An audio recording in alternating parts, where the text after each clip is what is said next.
Welcome. This is a Grab the Mic webinar from the Beam Exchange.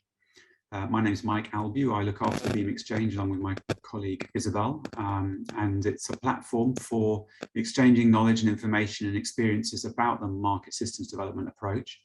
And in particular, these webinars are a place for organizations to share their particular examples, case studies and lessons. So if you work for an organization that would like to do something similar, please let us know, because we're always open to submissions for people who want to grab this microphone and share what they've learned. But today, we're very privileged to have four staff members who have been working on the program called GROW Liberia. It's been running for about 9 years and it's coming to a close very soon. So this is a kind of wrapping up session where their kind of collective wisdom will be shared, and in particular the challenges and the sort of kind of solutions and tactics that they used for working in Liberia, a country which has both a very crisis affected history and also still suffers from what we would call thin markets, not many actors. So that's what we're going to be hearing about for about 30 minutes from these fine speakers, who are Umar Mohammed, who is the team leader for GROW Liberia, Sabine Garbarino, who is the advisor for gender and diversity and inclusion, Kim Beevers, who's the technical director and a big influence on the program, and Alex Elphinstone, who is ASI, Adam Smith International's director for African programs, and so he's had a steer on the whole program. So before I just hand over to the speakers, let me just tell you the format. They're going to speak for about 30 minutes, and when they finish speaking, we're going to have hopefully plenty of time for questions and answers, which I will moderate. If you have questions, put them into the chat box. Put them into the Q&A box, not the chat box. If you want to introduce yourself to other people here in the room and just say hello or share your thoughts, more generally, you can use the chat box.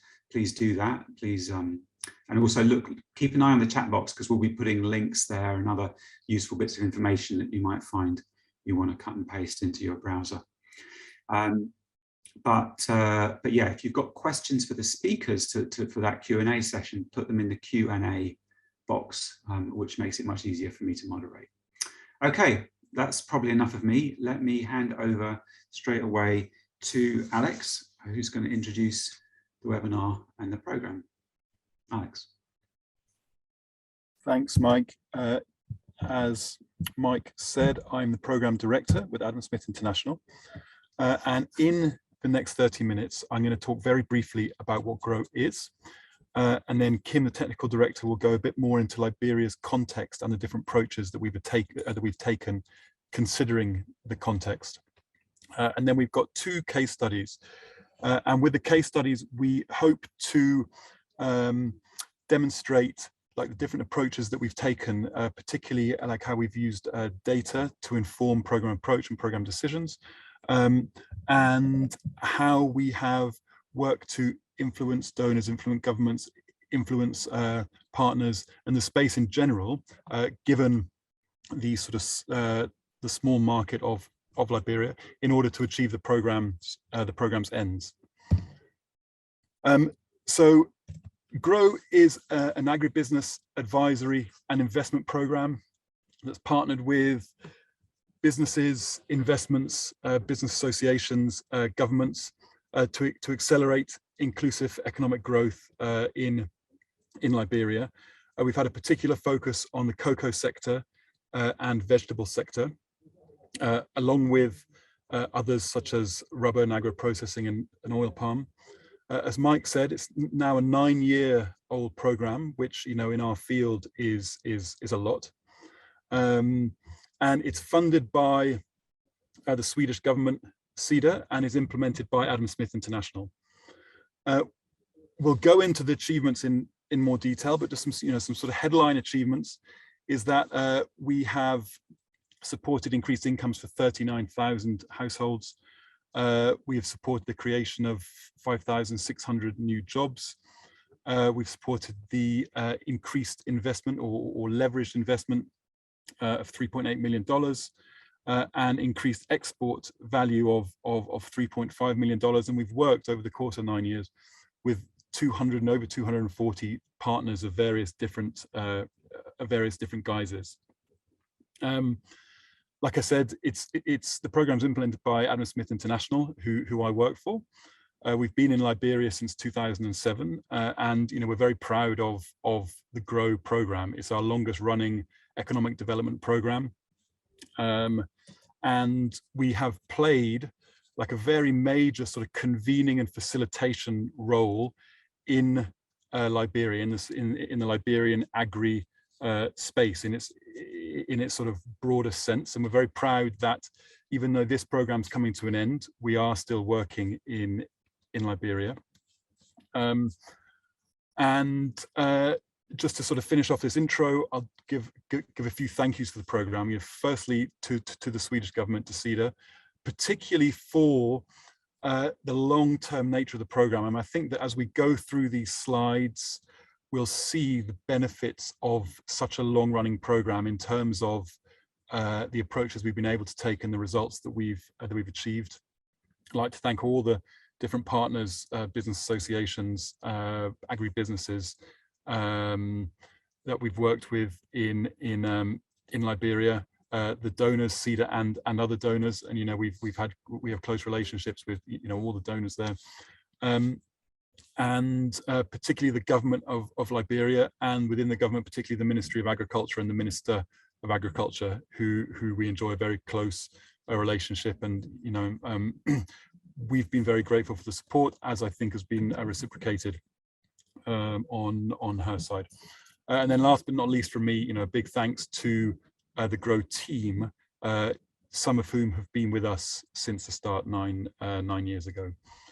So with that, I'm going to hand over to our technical director, Kim Beevers. Thanks. Thanks, Alex. So as Alex mentioned, we're really proud of where GROW is today. But to be honest, we weren't always in this position. In its early years, GROW really struggled to right-size its technical and operational approaches to Liberia. And this is not an uncommon problem. A lot of MSD projects have gotten really good at completing thorough analyses. They have a strong initial view to the market, its players, key issues. They may even have a few attractive partnerships. But in my experience, where these projects can fall short, and certainly where GROW was challenged, is in right-sizing its implementation and organizational management tactics to reflect the context. Put simply, GROW was struggling to find companies that met its criteria for partnership. It had really great plans, but they weren't coming to fruition. And some of the team members were perhaps not the best fit.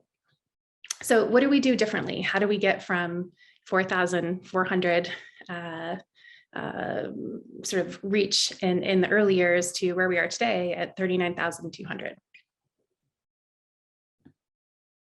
Next slide, Alex.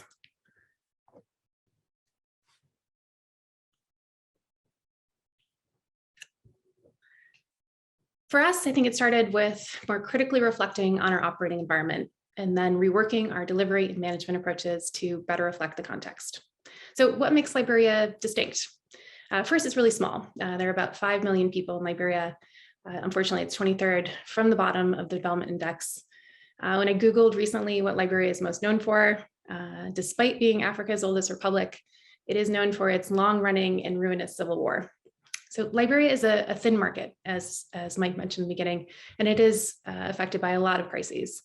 So in this type of context, it's unpredictable and it's prone to shocks. During our project, there was an Ebola outbreak. There was the first peaceful transfer of power in decades. There were multiple economic downturns, COVID-19. You get the sense. There are a lot of shocks. And in places like this, there's often a large and protracted humanitarian presence. Until a few years ago, the United Nations military spent about $500 million per annum. They were the largest company in the country, and then they left. And that certainly distorted and entrained markets over time and left a pretty big economic hole. There's an extractive state and there's elite capture. The private sector is often limited in capacity and capital. There's not a lot of information. And these characteristics are not necessarily unique, but they are extreme. And in this context, it sort of informs the behavior and capabilities of the actors. So there isn't a lot of long-term planning because the future is hard to predict. The market is small, it's expensive to operate. This picture I have on the screen is of the main thoroughfare into the cocoa producing region of Liberia in peak cocoa season. Trucks can be down for days, sometimes weeks, and that's very expensive. It's very difficult to turn a profit in a context like that. And against this backdrop, it's also really difficult to deliver systemic, private sector-led, inclusive economic growth. There really are no ideal businesses to work with, and it's very difficult to find businesses out there. There's little market information. There's a high risk of failure. So a few companies in our portfolio experienced a warehouse fire, had illnesses in the family, closed down due to abrupt regulatory changes. These are all things that significantly impact businesses, but are also really hard to predict and make partnerships challenging. And lastly, I think it's really important to say, it's also difficult to attract a great team into a context like this. Work is difficult. If you have to drive on that road out to your partner, you may be a little reticent to get in the field as often as you need to. And it can be challenging to find people that are willing to go to that depth to do the work that needs to be done. So for us, it took a lot of learning and trial and error to really understand this context and think about what it meant for our program and how we could structure our systems and our organization, our team to really work in that context. So I'm going to point to 4 things that we did. I'll briefly mention 3, and then Sabine and Umar will talk more depth about the last.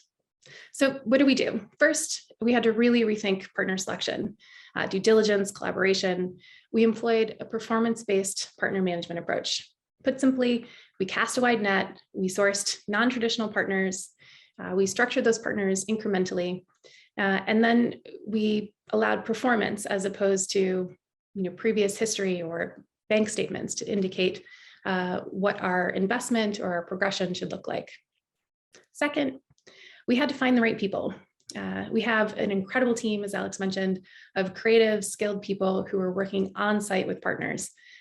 It was really important to find bespoke business advisory, so great business advisors who are also willing to be out with our partners in their supply chains, perhaps hours away from the main highway, because that's where the work was. And third, we needed flexible funding and a close collaboration with our donor. And so I have to say, we've had a wonderful working relationship with CETA. Some of the structures of the program early on that were so challenging around funding were adapted. In time, we were working together on technical issues. You have to be a strong fiduciary manager, but flexible budgeting and spending is incredibly important in an unpredictable environment with partners that are likely to fail. And the fourth piece, we had sort of real-time intelligence. So we brought data into our program a lot in everything we did. And it wasn't, a single market research, it was integrated into the work that we'll do. Sabine's going to talk a little bit more about that. And then we also use that information to influence at multiple levels. So through communications, through regular relationships. And I think Umar will talk a little bit more about that one next. So with that, let me hand it over to Sabine. Thanks, Kim. Good morning, good afternoon, everyone. I want to talk about data today, and I want to talk about why at GROW we absolutely love data. And as every market systems programs, we counted jobs, we counted the people who benefited from increased income, and the list goes on.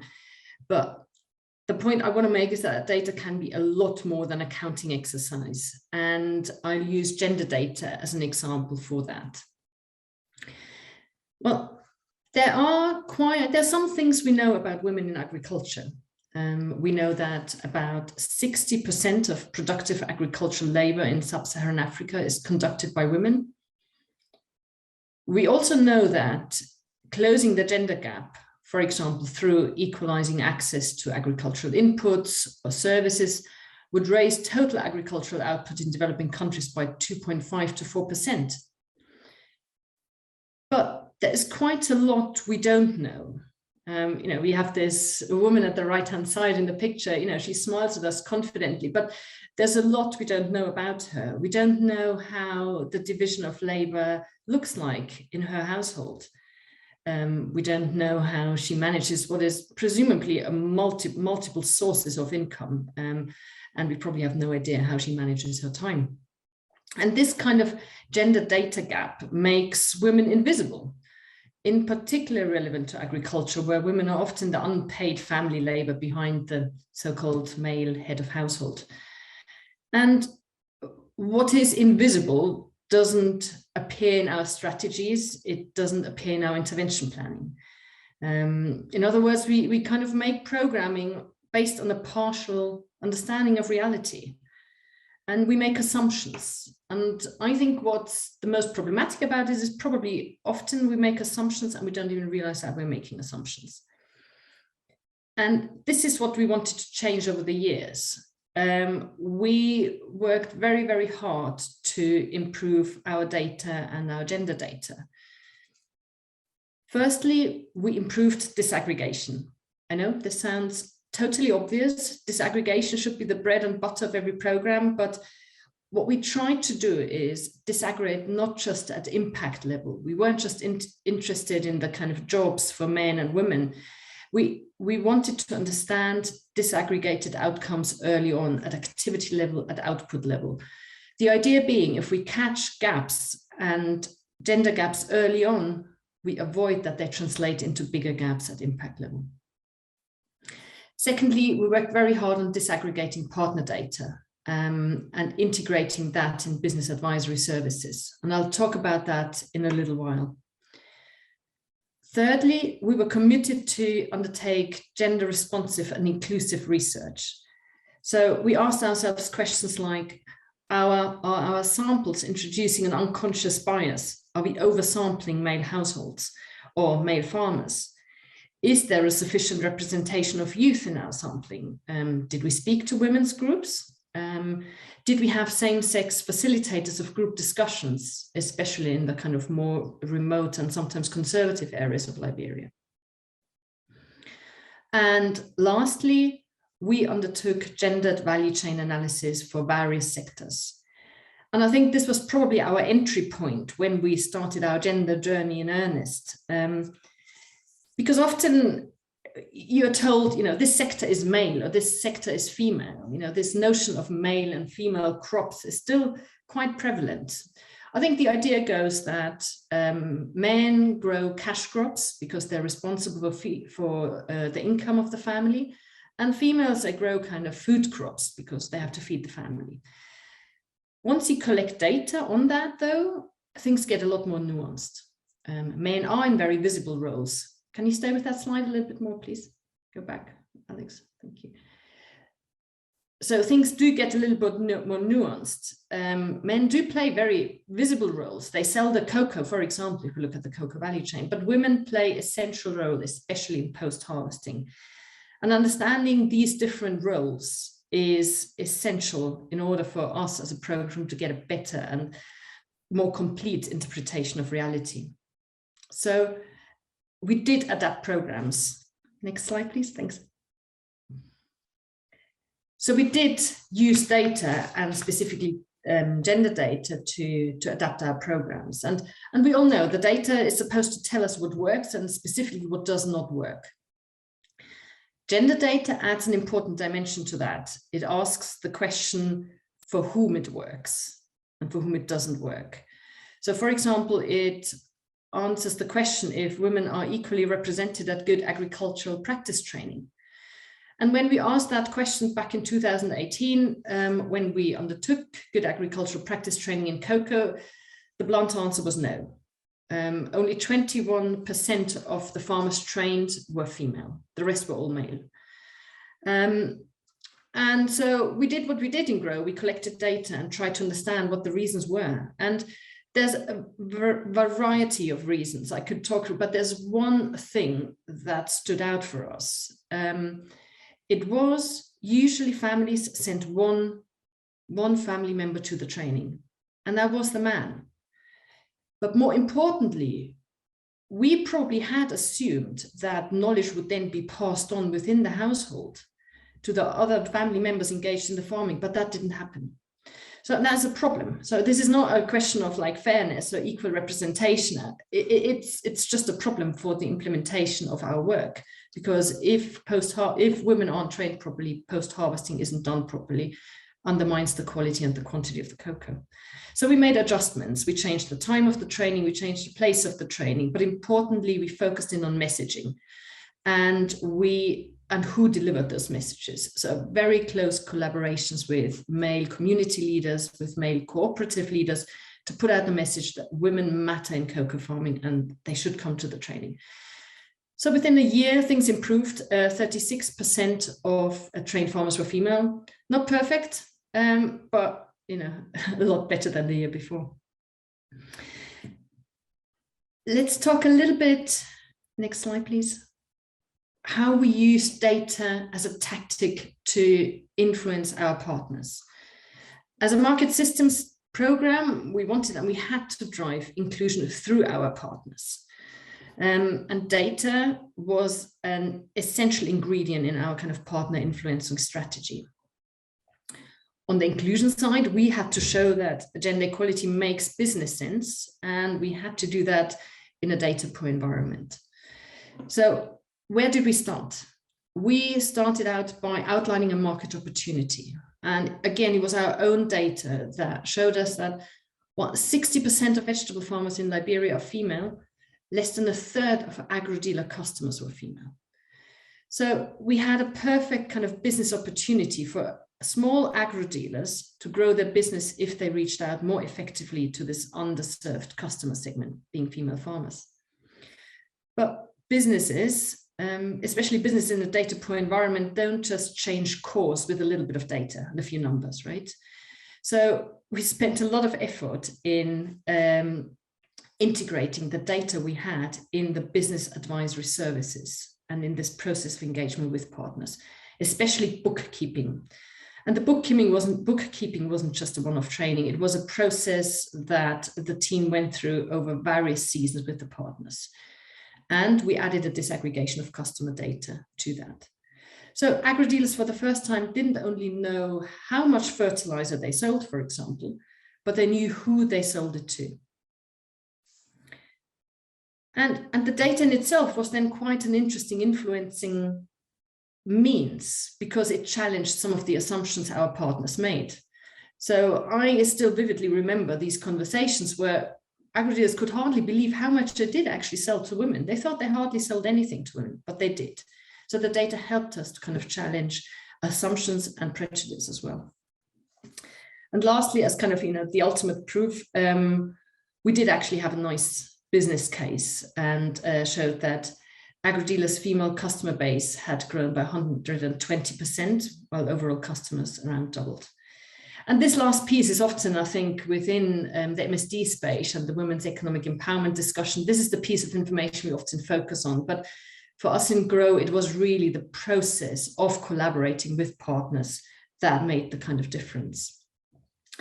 So having said that, the data didn't automatically eliminate long-learned behaviors and existing social norms and ideas about women in business and female farmers, but we felt that data was definitely a great starting point. We wrote up that experience about gender data, and I think we'll share that in the kind of follow-up, or maybe someone can drop the link to the paper in the Q&A. But any questions, I'd be more than happy to answer. Let me hand over to Umar. We'll talk a little bit more about influencing and coordinating markets. Thanks, everyone. Thanks, Sabine, and hi, everyone.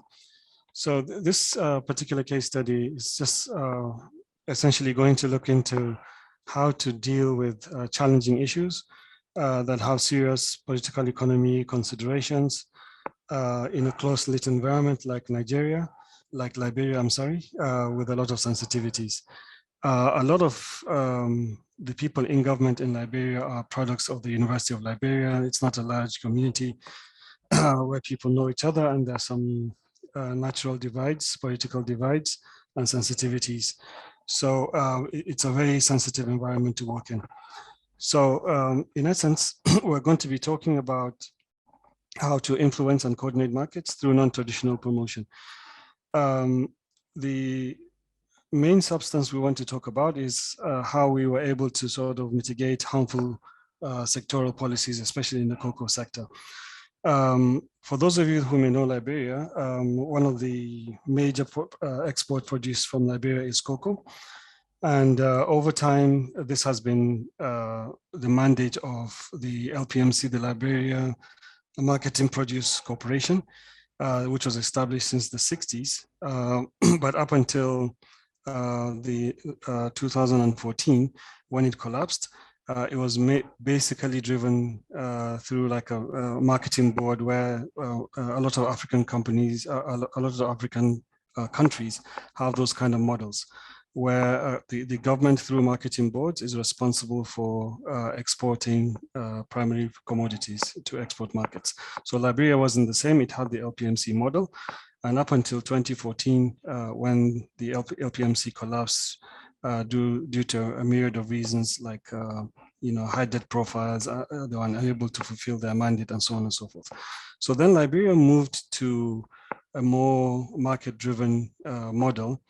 And then the LPMC was replaced by the Liberia Agricultural Commodities Regulatory Agency, which was meant to be a regulator and focusing on only governance in the commodity sector.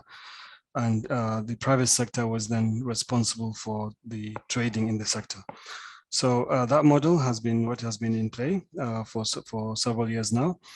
But at some point or other, about 2 years ago, within the government circles for different reasons, there was a decision to revert back to the LPMC model. And not only to revert back to the MC model, but the provision in the amendment to the Act provided that the government of Liberia would be solely responsible for the exports, and it may choose to do so through a private sector company. Basically then creating like a monopoly. And in this case, the narrative was rife with the fact that the largest exporter, who was representing 85% of the market, was going to be that sole exporter. So all this meant was that this was going to torpedo all of the investments that all other stakeholders in the private sector had done in terms of warehouses, in terms of structures, in terms of working the backward integration with farmers and so on and so forth. Also, Liberia is known for being a bulk market player in the cocoa sector, and therefore the monopoly would not incentivize people to move into premium markets. The other thing was that there was also going to be a huge pressure to accommodate government overhead in terms of the costing within the scope of the markets. So commodities market are very thin, and in particular in the cocoa sector, it's just a 6% market share within the production level. So because the entire value chain is very mature, it's very difficult to accommodate to be flexible in terms of prices, and then the government would just put pressure on the farming aspect and offer pretty low prices to farmers. I think the most significant part was that the EU, which represented 85% of Liberia's cocoa market, cocoa exports, has been coming up with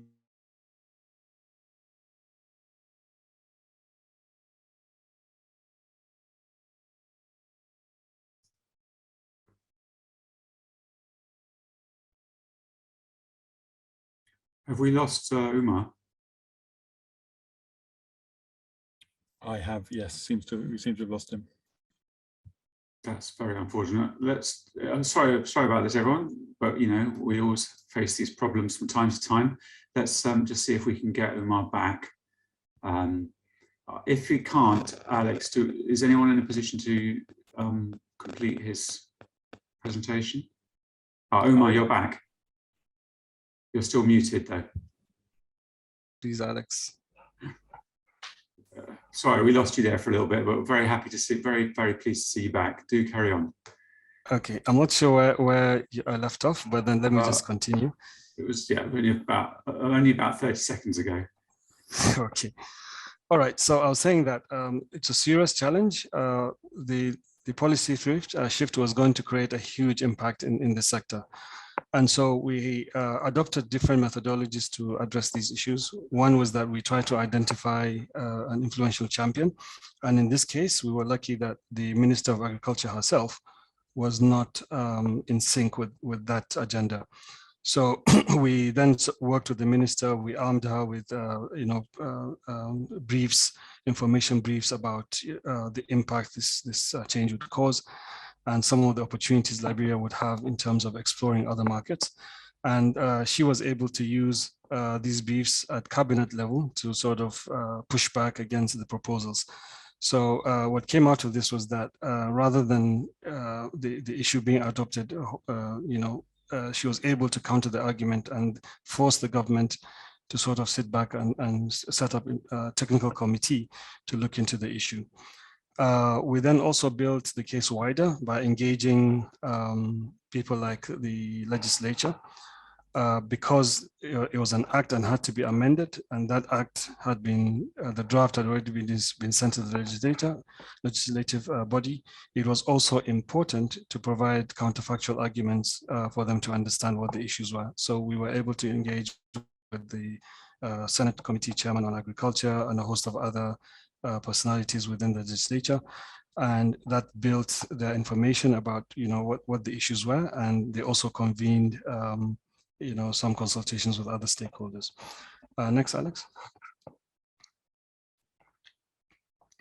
And there were also strategic communications within government circles and externally as well. So like I said, there was a technical committee that was set up. We were able to engage that technical committee, provide them additional information, counterfactual information around market research into premium markets that was already done. Some other information regarding the EU regulations and how that would impact on Liberia's cocoa export, and a host of other things. So we also then leveraged on traditional relationships with the donors.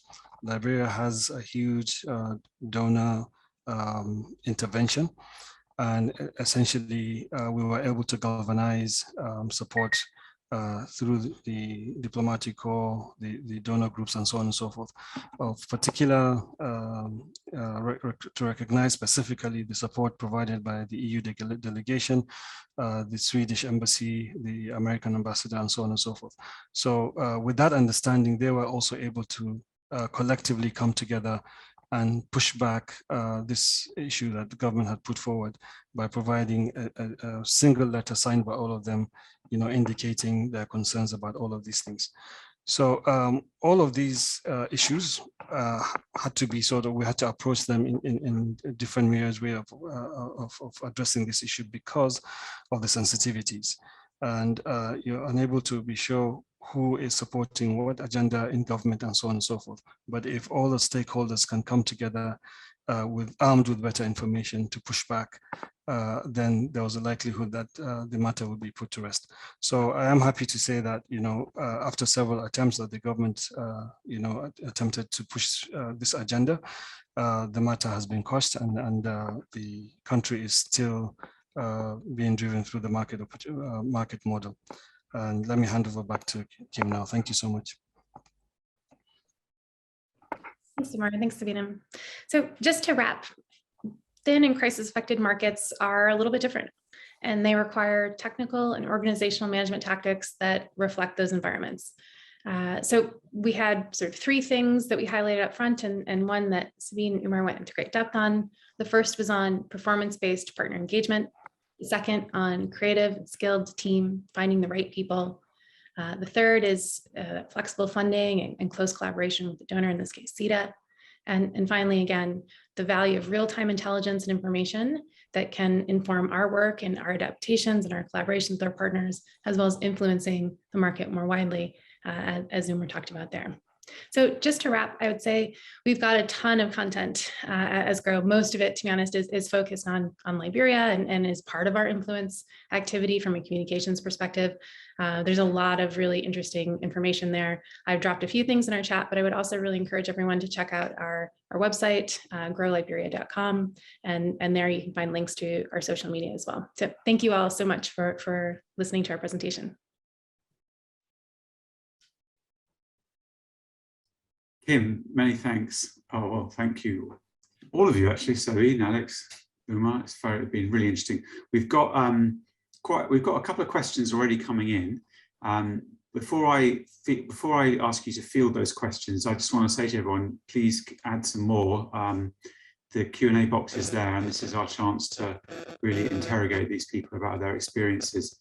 So Kim, if you don't mind, I would like to start by throwing a question that's just been put up by Daniel Langfit, who is working in maybe a similar sort of context in DRC for a USA program. And he's two different questions, but let's start with the first one. He was curious to know whether you had any particular strategies for working in areas that you would consider sort of insecure, whether that's, you know, because of militias or because of high crime rates or so on, or disease like Ebola. Did you, how did you ensure the safety of your staff and maintain that close shoulder-to-shoulder relationship with your partners that we aim for? Yeah, it's a good question.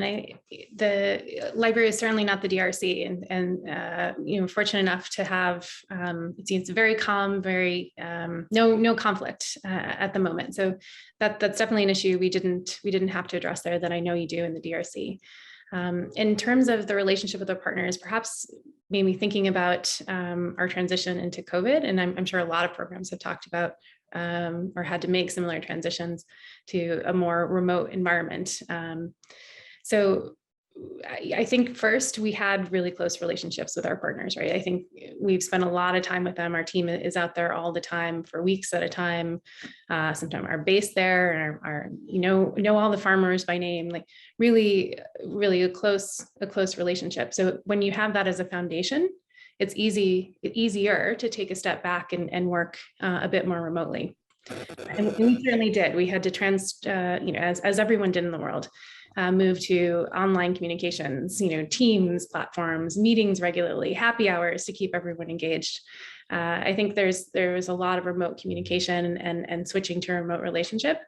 It did also coincide with having spent a lot of time working with cooperatives, working with commercial farmers, and then needing now to move them into, for example, interactions with global buyers, so that prep work really sort of paid off.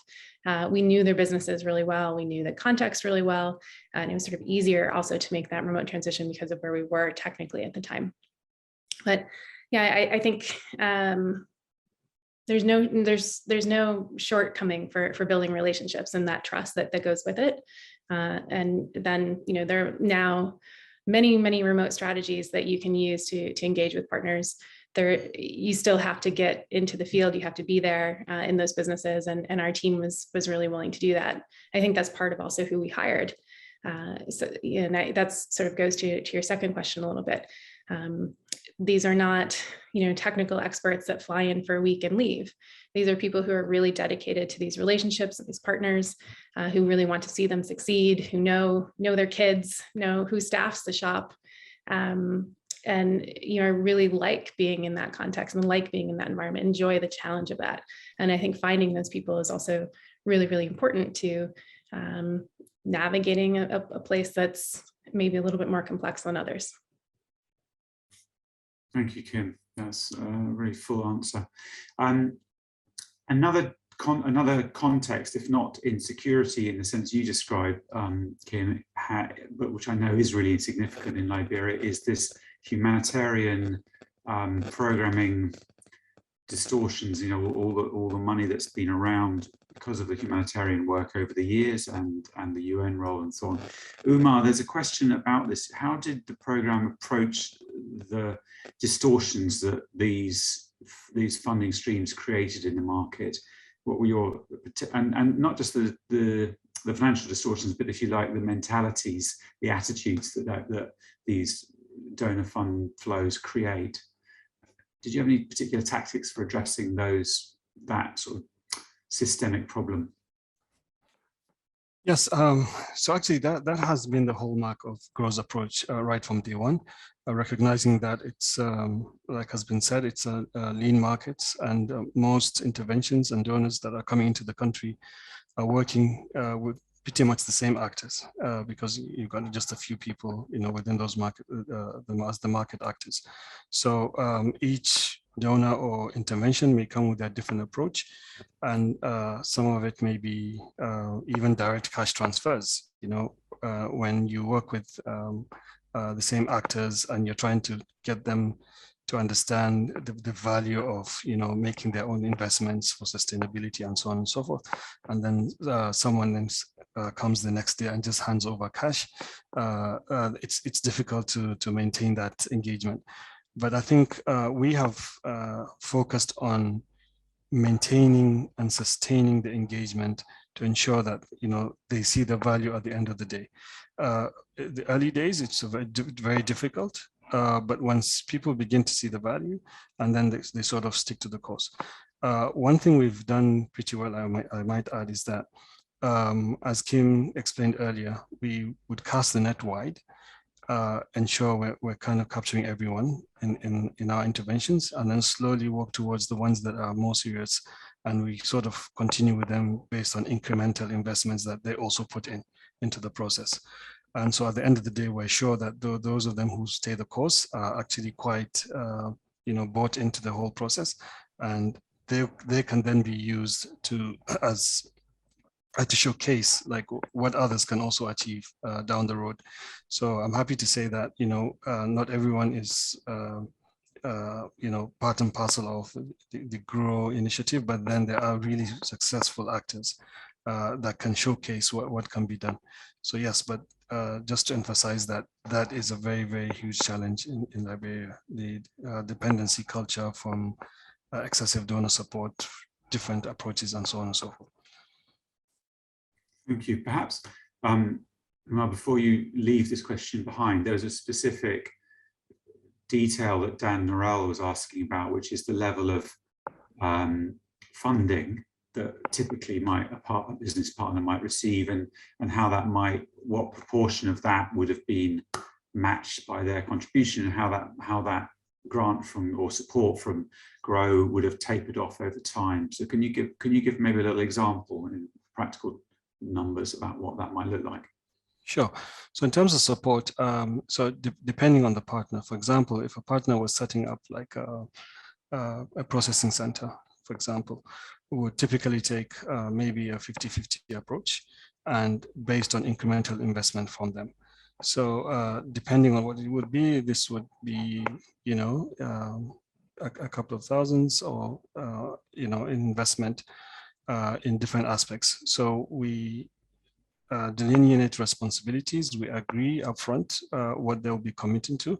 We push them to see that they make the initial investments, and then we come on board, and then the investments are done incrementally based on milestones. So that's kind of the approach that we've adopted for that.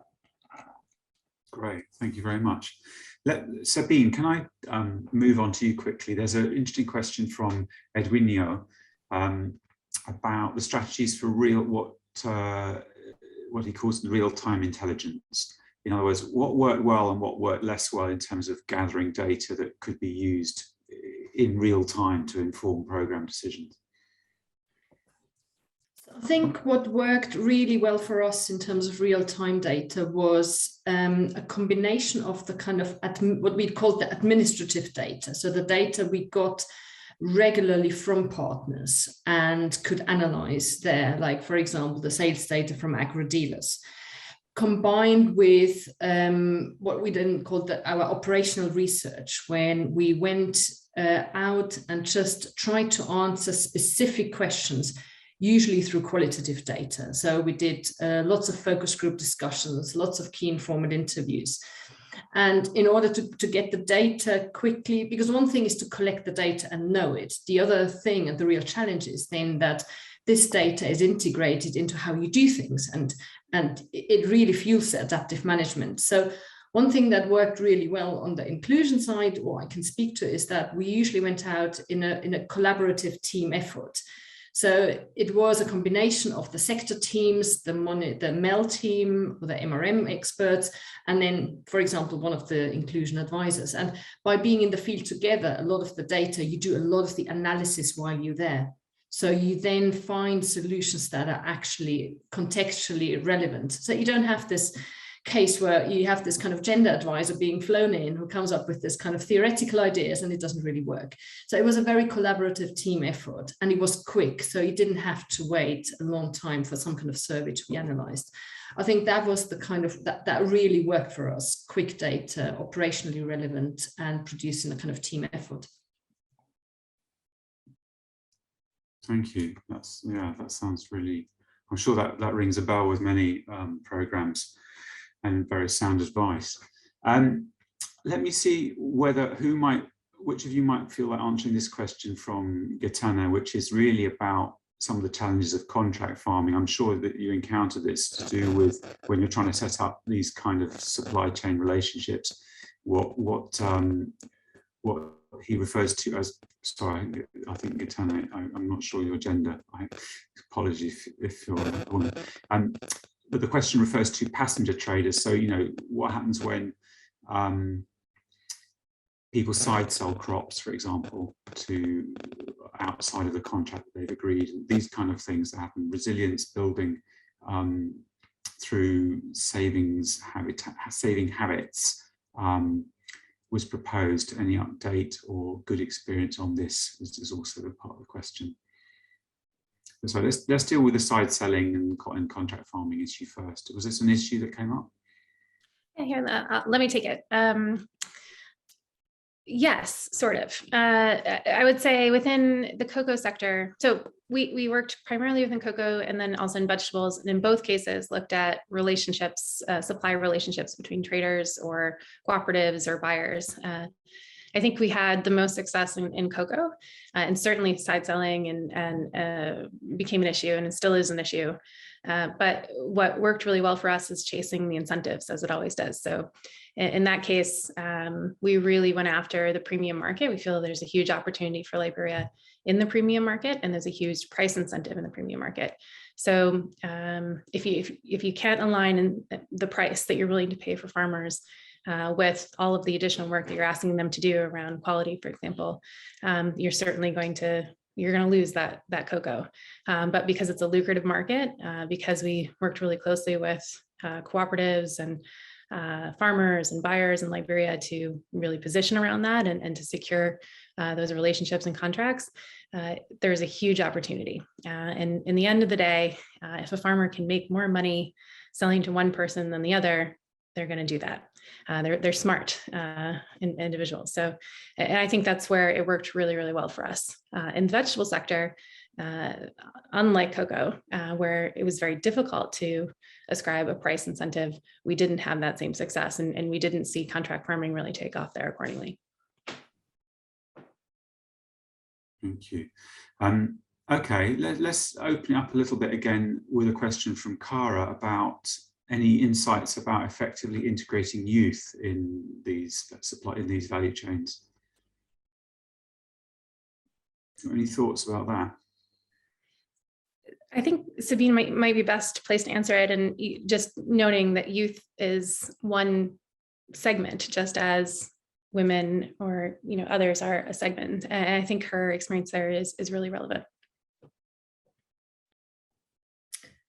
Excellent question. I think in terms of our focus, we did focus on gender first and foremost, the argument being, well, even if you're a young person, you're either male or female. So it was kind of our entry point for our diversity strategy. Having said that, youth was one of the focus, the groups to focus on as well. So I said, like, one important part was really to bring young people into the conversations and understand the data, because in many parts of the world, and Liberia is no different, farming is not the most attractive thing for many young people if there are alternative sources of income. So we realized that on the data collection side, without putting specific effort into recruiting young people into the conversations, they would easily remain outside the conversation. So that was an important point. Apart from that, there was some earlier work, but someone else may be better placed to speak on that, on TVET and skills training and rubber. And that was an opportunity to bring younger people into the program more heavily as well in a targeted way. Maybe lastly, and that is both for the kind of gender work and the work on youth, we did try to work, as so many others, with role models, and try to portray first women, but then young people through kind of communications as well. I think I can't answer any questions on exact numbers, but I can find out and get back to you on that, how successful that was at the end of the day, given the focus on gender. So maybe not the best answer you were hoping for. Thank you, though. Thank you for trying.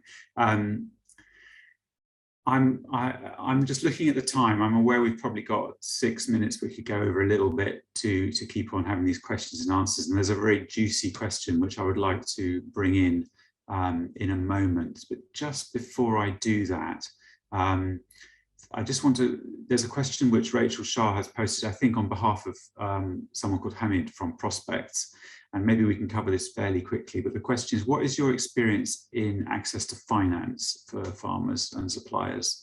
Did you have any interventions around value chain financing, essentially? Yeah, let me take that. Hi, Hamid. So finance in a place like Liberia, in most places, is tough, really, really hard. And in a lot of places like this, I almost suggest don't even bother to talk to the banks. So we did talk to the banks in the beginning, and it did not go well. We had multiple initiatives around guarantees and sort of rethinking products. And at the end of the day, I think business capabilities, maybe incentives, the banks themselves are really not ready for some of these initiatives. It really was a challenge. So we're actually working on a case study, and I can share that when it's ready in probably about a month. Looking at alternative ways to think about finance. And I think it's really, really important. Whenever someone talks about finance in a context like this, they always talk about the bank. But there's lots of ways to think about finance and structuring that finance. I think where we had the most success was looking at innovative trade relationships as one. So looking at forward financing contracts, leveraging relationships to receive a little bit of capital or different types of investment earlier on. And probably the second is around looking at a company's own business practices and operational efficiencies. If your tractor or your truck is down for weeks at a time, you're losing a lot of money. I think what we found when we worked with our partners on their approaches is that actually there are a lot of places where they could improve efficiency, they could save resources, and they could put those resources towards turning over a little bit more quickly. And that actually generates a lot of cash. So it's, is it investment? No. And is investment really important? Absolutely. But unless you've got a great business who can demonstrate great record keeping and a track record, perhaps at the bank, or can position around some unique impact investment, is a really, really difficult thing to accomplish. And in the interim, getting those basics in place, like creative trade relationships and really good efficiency on an operational side, can significantly improve the amount of capital available to play with. Thank you. That's a positive response, I think, in a difficult environment. Look, I want to finish with a really sort of the key question, if you like, the one that's on sort of in the front of my mind all the time with all programs. The whole rationale for a market systems development approach is sustainability, resilience, and impact at scale. And we see the heart of that is the idea that we create through our work systems change. So the question that Gunn Eriksson-Skog from CEDA is asking is, which of the activities or the behaviors, if you like, that have been created by the GROW's work, do you think will be sustained, will endure? And to what extent has GROW achieved systemic change, sort of changes in the underlying conditions that have been shifted so that going forward, these value chains and these sectors will work differently and better? I don't know whether Alex, you would like to respond to that, or you want to get one of the others to put in their tuppence worth. But I'd be interested to hear the big. Well, let me have a first stab, and then I'll Yeah. hand over to my much more expert colleagues than me. You know, I think that there are I think there are several areas where this program has really shifted the dial, and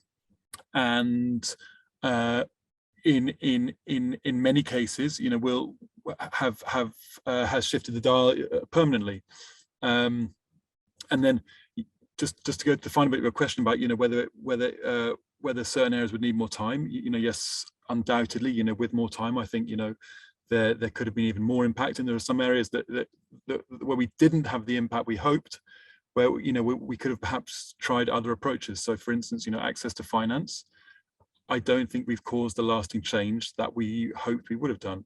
But there are several areas where we have, and if I just say what I'm in terms of the input sector, you know, the agricultural input sector, I mean, I really think that the work of GROW, you know, has changed the approach culturally in terms of farmers' perception, and the supply chain in terms of imports. You know, so GROW worked very hard to work with the government to remove import duties on agricultural imports, reducing the price substantially, and made it much more accessible in terms of supply chains down to the farmer. You know, for example, village agents and village traders. You know, that's been successful, as Sabine said, and it, you know, it will remain. In terms of the cooperatives and how cooperatives are liaising with their farmers, particularly in the marketing part of the season. So, you know, being a member of a cooperative, being a valued part, being a valued thing when it comes to selling cocoa, you know, that's very much embedded now, and it will remain. Kim, Umar, is there other things on your mind?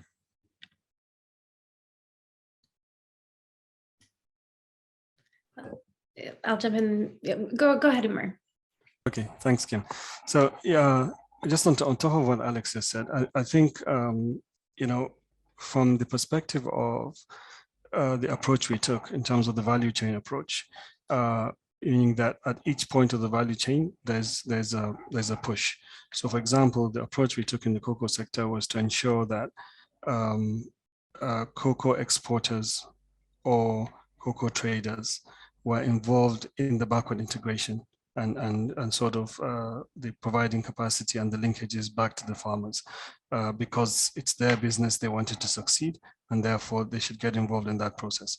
So I think those are the kind of things that ensure some sustainability, because there is a market actor that is driving the initiative itself. So it's not just sort of an external party trying to intervene, but those actors within the value chains are themselves, you know, trying to provide all the linkages. I think in the area of regulation, that's one area that needs a lot more work, because the Liberia being a thin market, regulations can make or mar investments. So no matter how much the private sector has invested, if the regulations are not aligned with the thrust of the initiatives or the way the actors are sort of trying, the markets are trying to access, then that has a residual effect on how much success that can be done. But in terms of the value chains themselves, I think we can say that we've seen significant buy-in and involvement of the market actors themselves at the different levels of the value chain. Kim, you want to add something? I think you guys both did a great job. But in short, I think we have made a lot of really great progress, and we can see that a lot of this is going to stick. But it's a difficult context. It certainly isn't. You know, there's no day where we're like, check, done, move on. It's an ongoing evolution, and things like regulations can pop up again. And we are hopeful that some of our partners, like the Exporters Association, now have the capability to negotiate on behalf of their interests and the interests of the market. I think we have made really excellent progress, and I would really point to the incentives. A lot of the incentives are really aligned, and that gives me confidence that the work is going to continue. But it's by no means done, right? There's definitely a lot more to do, and many years and work ahead. And I'm really hopeful that some of these new projects that are coming online are going to continue the work. Well, thank you. Unfortunately, the work may not be done in Liberia, but we are done here today because we've run out of time. It's been a fascinating conversation, and I really appreciated your frank and very articulate answers. And I hope everyone who participated did too. Before we say goodbye, can I just ask everyone who's here just to please look at the link in the chat box now and give us a little bit of feedback what you thought about the webinar. We also want to learn and improve as the Beam Exchange. So your feedback really helps us do that. But otherwise, it's just to say thank you, Umar, thank you, Kim, thank you, Sabine, thank you, Alex, for sharing your experiences. And I hope, thank you everyone who came along and participated. And I hope we'll see you again the next time we have a webinar.